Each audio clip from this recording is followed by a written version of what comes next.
Kur jeni dashuruar për herë të parë? Si datë nuk e mbaj mend, po në Prishtinë. Si është raporti juaj me kundërshtarët? Mendoj që unë përpiqem gjithmonë të jem korrekt. A keni lënduar dikën në jetë me apo pa vetëdije? Me vetdi asnjëherë, A keni kërkuar ndonjëherë falje? gjithmonë. Jeni ignorant? Përmenda që ignorancën edhe në zgjidhjen e problemeve nuk e praktikoj. Sa je i gjatë? 1,82. Dëshira e fundit nëse do kishe vdek nesër.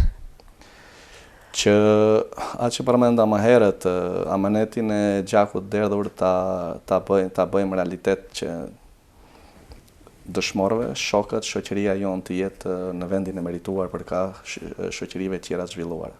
Kur ka qenë hera e fundit që ka ngrënë një çokoladë të tërë?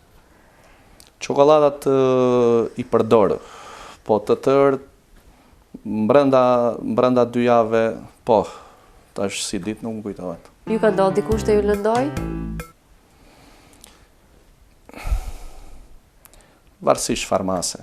Ke vjedhur nga shteti gjatë kohës si zëvendës ministër i punëve të brendshme?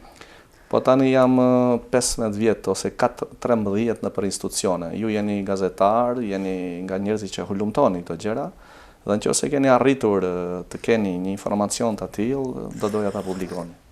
Kisha ndonjëherë? Fatkesisht kam sharë. Dhurata për 8 marsin gruas, cila është? Ka ndodhur dhe s'kam arritur të jap dhuratë, ka ndodhur lule, ka ndodhur një parfum. Beson në thënie se pulave u ka hihet kokurisin vetëm në kotec. Pulave u ka hihet kokorisin burrave jo. Sa kafe në ditë i pinë?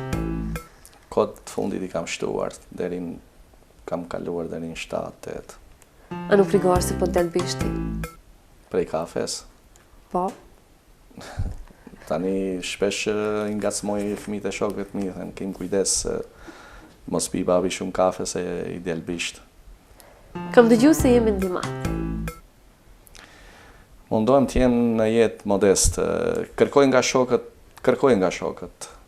Gjithmonë që në momentet caktuara të më tërheqin vërejtjen. Jo vetëm në aspektin e mendjematësisë, por edhe rasteve tjera. Pastaj në detyrë në punë dhe gjithandaj e them, unë jam nga njerëzit që s'di dhe kërkoj që afër me dhe të kem njerëz që të më mësojnë. Thjesht njeriu duhet të mësojë gjithë jetën. Politikani më i keq shqiptar në Maqedoni? Mendoj që Nikola Gruevski është një nga politikanët më i dështuar. A mendon se e gati më u çmend? Ja. Po të ishe këngëtar, me cilin do kishe bërë duet? Tani me që fëmijët e mi, 2 fëmijët, Denisa dhe Altrini futen në botën e muzikës, me Denisën dhe bëja një duet. Çka do i kishe thënë pranverës në këtë moment?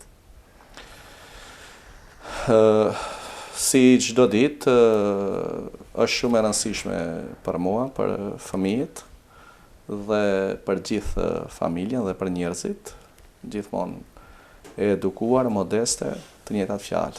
Dhe për çka do e kishe stopu kohën?